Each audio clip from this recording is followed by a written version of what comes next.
Hi hello friends, ಎಲ್ಲರಿಗೂ ಮತ್ತೊಮ್ಮೆ ನನ್ನ ಯೂಟ್ಯೂಬ್ ಚಾನಲ್ಗೆ ಸ್ವಾಗತ.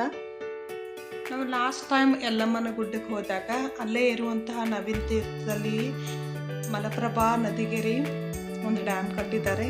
ಸೊ ಆ ಡ್ಯಾಮ್ ನೋಡಲಿಕ್ಕೆ ಹೋಗಿದ್ದೀರಿ. ಇದು ಸವದತ್ತಿ ಯಲ್ಲಮ್ಮದಿಂದ 10 ಕಿಲೋಮೀಟ್ರ್ ದೂರದಲ್ಲಿ ಐತ್ರಿ. ಬೆಳಗಾವಿದಿಂದ ಆದರೆ ಒಂದು 70 ಕಿಲೋಮೀಟ್ರ್ ದೂರ ಆಗುತ್ತೆ. ಇಲ್ಲಿ ಸುಮಾರು ನಾವು 12 ಗಂಟೆಗೆಲ್ಲ ಹೋಗಿದ್ದು ರೀ. ಬಟ್ ಮೋಡ ಆದ ಕಾರಣ ವಾತಾವರಣ ಎಲ್ಲ ಕೂಲ್ ಇದ್ರಿ. ಸೊ ಎಲ್ಲ ಕಡೆ ಹಚ್ಚ ಹಸಿರು, ನದಿ ಕೂಡ ತುಂಬಿದ್ರಿ. ಸೊ ಹಿಂಗಾಗಿ ನೋಡಲಿಕ್ಕೆ ಭಾಳ ಸುಂದರವಾಗಿತ್ತು. ಇದಕ್ಕಿಂತ ಮುಂಚೆನೇ ನಾವು 1-2 ಸಲ ಇಲ್ಲಿ ಬಂದಿದ್ವಿ.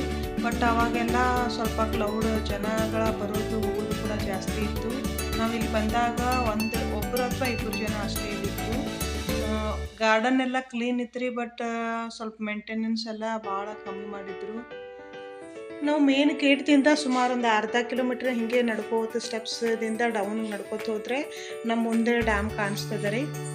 ಈ ಡ್ಯಾಮ್ ಮೇಲೆ ಎಲ್ರಿಗೂ ನಡ್ಕೋತ ಹೋಗೋದು ಅಥವಾ ಗಾಡಿ ಒಯ್ಯೋ ಅವಕಾಶ ಇಲ್ಲರಿ, ದೂರ ನೀರು ನೋಡ್ಬೇಕಷ್ಟೇ. ಸೊ ನೀರು ಭಾಳ ಇದ್ದ ಕಾರಣ ಎಲ್ಲ ಗೇಟ್ ಓಪನ್ ಆಗಿತ್ತು. ಸೊ ನೋಡ್ಲಿಕ್ಕೆ ಭಾಳ ಸುಂದರವಾಗಿತ್ತು.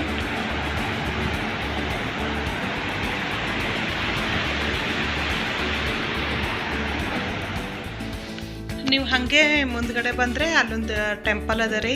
ಸೊ ಇದನ್ನೆಲ್ಲ ನೋಡ್ಕೊತ ನೀವು ಕೆಳಗಡೆ ಇಳ್ಕೊತ ಬರಬೇಕಾಗತ್ತೆ. ಇಲ್ಲೊಂದು ಸ್ವಲ್ಪ ಡೇಂಜರ್ ಅದ ರೀ. ಯಾಕೋ ಏನೂ ಕನ್ಸ್ಟ್ರಕ್ಷನ್ ಮಾಡಿಲ್ಲ, ಏನೂ ರೂಟ್ ಮಾಡಿಲ್ಲ. ಸೊ ಇನ್ನು ದಾಟ್ಕೊಂಡು ಬಂದರೆ ಇಲ್ಲಿ ಗುಡ್ಡಗಳ ಕೆಳಗೆ ಇದು ಶಿವನ ದೇವಸ್ಥಾನ ಅದ ರೀ. ಇದನ್ನು ನಾವು ಕ್ಲಿಯರಾಗಿ ತುಂಬ ಈಸಿಯಾಗಿ ನೋಡ್ಬೋದು ರೀ. ಓಪನ್ ಸ್ಪೇಸ್ ಅದ ಮುಂದೆ ನೋಡ್ಲಿಕ್ಕೆ. ಸೊ ಹಾಗಾಗಿ ಡ್ಯಾಮ್ ಭಾಳ ಚಂದ ಕಾಣ್ತದೆ. ಮತ್ತು 4 ಡೋರ್ ಓಪನ್ ಇದ್ದ ಕಾರಣ ಇನ್ನೂ ಚಂದ ಕಾಣಿಸತ್ತಿತ್ರಿ. ಸೊ ಹಾಗೆ ಮುಂದೆ ಬಂದು ನಾವು ಟೆಂಪಲ್ಗೆ ಒಳಗೆ ಹೋಗಿ ಶಿವನ ಲಿಂಗ ಐತ್ರಿ ಅಲ್ಲಿ, ಅದಕ್ಕೆ ನೋಡ್ಕೊಂಡು ಕೈ ಮುಗಿದು ಅಲ್ಲಿ ಗುಡಿ ಎಲ್ಲ ಒಂದು ಸ್ವಲ್ಪ ಸುತ್ತಾಕಿ ಅಲ್ಲೇ ಒಂದು ಸ್ವಲ್ಪ ಕೂತು ಮತ್ತೆ ವಾಪಸ್ ಹೋಗ್ಬಿಟ್ಟು ರೀ. ನೀವೇನಾದರೂ ಸವದತ್ತಿ ಯಲ್ಲಮ್ಮ ಹೋಗಿದ್ರೆ ಅಲ್ಲೇ ನಿಯರ್ ಅದ ರೀ. ಈ ಪ್ಲೇಸ್ ಕೂಡ ವಿಸಿಟ್ ಮಾಡೋದು ಮರಿಬೇಡ್ರಿ. ಈ ವಿಡಿಯೋ ನಿಮ್ಗೆ ಏನಾದರೂ ಇಷ್ಟ ಆದರೆ ವಿಡಿಯೋನ ಲೈಕ್ ಮಾಡಿ. ಇನ್ನೂ ಯಾರಾದರೂ ಚಾನಲ್ ಸಬ್ಸ್ಕ್ರೈಬ್ ಮಾಡಿಲ್ಲ ಅಂದರೆ ಚಾನಲ್ ಸಬ್ಸ್ಕ್ರೈಬ್ ಮಾಡ್ಕೊಳ್ಳಿ. ಎಲ್ಲರಿಗೂ ಧನ್ಯವಾದಗಳು.